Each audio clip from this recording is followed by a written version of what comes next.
شاہ میں کیا کیا کہوں تجھے، لیکن رضا نے ختم سخن اس پہ کر دیا، لیکن رضا نے ختم سخن اس پہ کر دیا، خالق کا بندہ خلق کا آقا کہوں تجھے۔ آئیے حضرات سب سے پہلے محبت و عقیدت کے ساتھ نبی کی بارگاہ میں درود و سلام کا نذرانہ پیش کریں۔ پڑھیے بابا سے بلند اللہم صلی علی سیدنا مولانا محمد مبارک وسلم، صلاۃ و سلام علیک یا رسول اللہ صلی اللہ تعالی علیہ وسلم۔ خطبہ مسنونہ کے بعد جس آیت مبارکہ کو تلاوت کرنے کا شرف حاصل کیا، رب کائنات کلام مقدس کے اندر ارشاد فرماتا ہے الا بذکر اللہ تطمئن القلوب، یعنی دلوں کو سکون اور اطمینان ملا کرتا ہے اللہ کے ذکر سے ملا کرتا ہے۔ دل کو اگر قرار ملتا ہے تو اللہ رب العزت کے ذکر سے ملا کرتا ہے۔ آج ہم اور آپ پوری دنیا سارے مسلمان صرف اسی جستجو میں لگے ہوئے ہیں کہ ہمارے دل کو قرار کیسے ملے، ہمیں سکون کیسے ملے، ہمیں اطمینان کیسے ملے۔ ہم اور آپ اسی سے جستجو میں اپنی زندگی ختم کر رہے ہیں۔ ہر انسان سکون کی تلاش میں ادھر ادھر پھر رہا ہے۔ ہر انسان جب صبح سے شام تک جب گھر سے نکلتا ہے اور شام کو واپس آتا ہے اور اپنے بستر پر آرام کرنے کی کوشش کرتا ہے، آرام تو کرتا ہے لیکن اس کو سکون نہیں مل پاتا ہے، اس کے دل کو قرار نہیں مل پاتا ہے۔ ہمیں قرار ملے تو کہاں ملے، ہمارے دل کو سکون ملے تو کہاں ملے گا، ہمارے دل کو قرار ملے گا تو کہاں ملے گا۔ ہم لوگوں کے بیچ میں اس بات کو رکھتے ہیں، ہم لوگوں سے اس بات کا جائزہ لیتے ہیں، ہم لوگوں کے سامنے اس بات کو پیش کرتے ہیں، بتاؤ ہمیں سکون کہاں ملے گا، ہمیں قرار کہاں ملے گا۔ تو لوگ اپنی نالج کے اعتبار سے، لوگ اپنی ذہنیت کے اعتبار سے ہمیں اس بات کا جواب دیتے ہوئے نظر آتے ہیں کہ اچھی اچھی گاڑیوں میں ٹہلنا شروع کر دو، آپ کے دل کو سکون مل جائے گا، آپ کے دل کو قرار مل جائے گا۔ زیادہ جائیداد اکٹھا کر لو، آپ کے دل کو سکون و اطمینان مل جائے گا۔ زیادہ پیسہ اکٹھا کر لو، آپ کے دل کو سکون و اطمینان مل جائے گا۔ اچھا لباس پہن کر ٹہلنا شروع کر دو، آپ کے جسم کو، آپ کے دل کو سکون اطمینان مل جائے گا۔ لیکن ہم نے ایسے لوگوں کو بھی دیکھا ہے کہ جن کے پاس بہت سارا مال و دولت ہے، جن کے پاس بہت ساری جائیداد ہے، جن کے پاس اونچے اونچے محلات بھی ہے، جن کے پاس اونچے اونچے محل بھی ہے، جس کے پاس پیسوں کا تو انبار لگا ہوا ہے، لیکن ان کے پاس سکون نہیں ہے، ان کے دل کو قرار نہیں ہے۔ وہ صبح سے شام تک پیسے کمانے میں لگتے ہیں، اور یعنی صبح سے شام تک بہت پیسہ اکٹھا کر لیتے ہیں، یعنی پیسے والوں کو بھی سکون نہیں دیکھا۔ ہم نے ایسے لوگوں کو بھی دیکھا ہے جن کے پاس بہت ساری مال و دولت ہے، جن کے پاس بہت جائیداد ہے، لیکن ان کے پاس سکون نہیں ہے۔ ہم نے کلام مقدس سے پکار کر کہا اے اللہ کی مقدس کتاب، ہمارے دل کو سکون کہاں ملے گا، ہمارے دل کو قرار کہاں ملے گا؟ تو رب کا قرآن کہتا ہے الا بذکر اللہ تطمئن القلوب، تمہارے دل کو سکون و اطمینان ملے گا تو اللہ کے ذکر سے ملے گا، تمہارے دل کو قرار ملے گا تو اللہ کے ذکر سے ملے گا۔ ہم اور آپ جو ہے وہ دنیا کی جستجو میں اپنے دل کو قرار پہنچ جاتے ہیں، اپنے دل کو سکون پہنا چاہتے ہیں، لیکن سرکار اعلی حضرت مجدد دین و ملت الشاہ امام محمد رضا خان فاضل بریلوی پکار کر کہتے ہیں کہ دولت سے، ثروت سے، نہ گھر آباد کرنے سے دلوں میں سکون ملتا ہے خدا کو یاد کر۔ نعرے تکبیر، نعرے رسالت۔ شاعر اسلام عثمان رضا ہارونی، شاعر اسلام عثمان رضا ہارونی، مولانا احمد رضا نعمانی عرش جمالی۔ دلوں کو اگر سکون ملے گا تو اللہ رب العزت کے ذکر سے ملتا ہے، اللہ رب العزت کو یاد کرنے سے ملتا ہے۔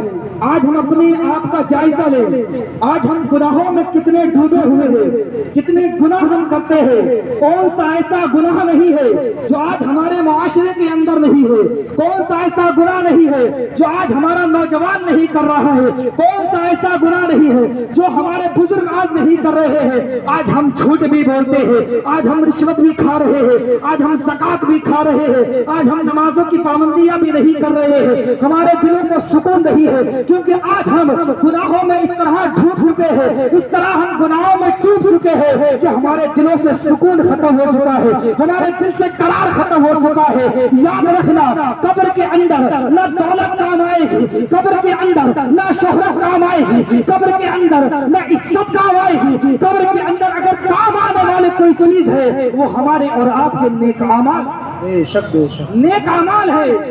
اگر ہمارے نیک اعمال دنیا میں بھی کام آئیں گے اور ہمارے اعمال قبر میں بھی کام آئیں گے، یہ دولت ہمارے دنیا میں بھی کام نہیں آئے گی، کچھ وقت کے لیے ہمیں سکون ضرور پہنچا سکتی ہے، یہ دولت کچھ وقت کے لیے ہمیں قرار ضرور پہنچا سکتی ہے، یہ دولت کچھ لمحے کے لیے ہمارے دلوں کو سکون تک پہنچا سکتی ہے، لیکن جو سکون رب کے ذکر سے ملتا ہے وہ سکون یہ دولت سے ملتا ہے۔ جو سکون ہمیں رب کے ذکر سے ملتا ہے وہ سکون ہمیں دولت سے نہیں ملتا ہے۔ آج ہم چوراہے پر کھڑے ہیں تو ہماری زبانوں سے ہنسی غائب نہیں ہو رہی ہے، ہمارے چہرے سے مسکراہٹ غائب نہیں ہو رہی ہے۔ ذرا سوچو تو صحیح، میرے مصطفیٰ جان کریم رؤوف الرحیم میرے نبی ارشاد فرماتے ہیں جو انسان دنیا میں اپنے گناہوں کو یاد کر کر ایک مرتبہ رو لیا کرتا ہے، پروردگار عالم کل قیامت کے دن اس کو جہنم سے آزاد کر کے اس کو اس کا ٹھکانہ جنت بنا دے۔ جو انسان دنیا میں اگر ندامت اور شرمندگی کے آنسو اس کی آنکھ سے نکل جایا کرتے ہیں تو کل قیامت کے دن اللہ رب العزت اس کو جہنم سے بچا کر اس کو جنت میں داخلہ فرما دے گا۔ یہ میرے مصطفیٰ نے فرمایا۔ اب میدان محشر میں چلے کہ میدان محشر ہوگا، وہاں نفسی نفسی کا عالم ہوگا، کوئی کسی کا پرسان حال نہ ہوگا، کوئی کسی کا چاہنے والا نہیں ہوگا، کوئی کسی کو دیکھنے والا نہیں ہوگا، کوئی کسی کا حال چال پوچھنے والا نہیں ہوگا۔ اس وقت جب فیصلہ کیا جائے گا تو میرا رب ارشاد فرمائے گا، ایک شخص ہوگا، اس شخص کے بارے میں میرا رب ارشاد فرمائے گا، اے میرے فرشتوں اس شخص کا ہاتھ پکڑو اور ہاتھ پکڑ کر اس کو جہنم میں ڈال دو۔ ہاتھ پکڑو اور ہاتھ پکڑ کر اس کو جہنم میں ڈال دو۔ وہ فرشتے اس کو لے کر جائیں گے، اس کا ہاتھ پکڑ کر لے کر جائیں گے، تھوڑی دور چلیں گے، وہ انسان وہ شخص ٹھہرے گا، رکے گا، رب کی بارگاہ میں حاضر ہوگا۔ اے پروردگار عالم، میں دنیا میں نے ایک فرمان سنا تھا، تیرے نبی کا ایک فرمان سنا تھا، وہ فرمان یہ تھا کہ تیرے محبوب نے فرمایا کہ جو شخص دنیا کے اندر ندامت اور شرمندگی اپنے گناہوں کو یاد کر کے اس کی آنکھوں سے آنسو کے قطرات گر جائیں گے، کل میدان محشر میں رب تبارک و تعالیٰ اس کو جہنم سے نکال کر اس کا ٹھکانہ جنت بنا دے گا۔ اے میرے رب، میں نے یہ سنا تھا، لیکن وہ شخص وہ شخص اپنی زبان سے اس بات کا اعلان نہیں کرے گا، بلکہ اس کی آنکھوں کا پلک رب کی بارگاہ میں عریضہ پیش کرے گا۔ الیوم نختم علی افواہہم وتکلمنا ایدیہم وتشہد ارجلہم بما کانوا یکسبون۔ اس کی آنکھوں کا پلک رب کی بارگاہ میں عریضہ پیش کرے گا۔ اور پروردگار عالم، دنیا میں نے یہ سنا تھا کہ تیرے نبی نے فرمایا جو انسان اپنے گناہوں کو یاد کر کے ندامت اور شرمندگی کی وجہ سے اس کی آنکھوں سے آنسو کے قطرات نکل جائیں گے، اس کو رب تبارک و تعالیٰ اس کا ٹھکانہ جہنم نہیں بنائے گا بلکہ اس کا ٹھکانہ جنت بنا دے گا۔ اے میرے رب، تیرے محبوب نے فرمایا ہمیں تو اتنا معلوم ہے کہ ہے قول محمد، قول خدا فرمان نہ بدلا جائے گا، بدلے کا زمانہ لاکھ مگر قرآن نہ بدلا جائے گا۔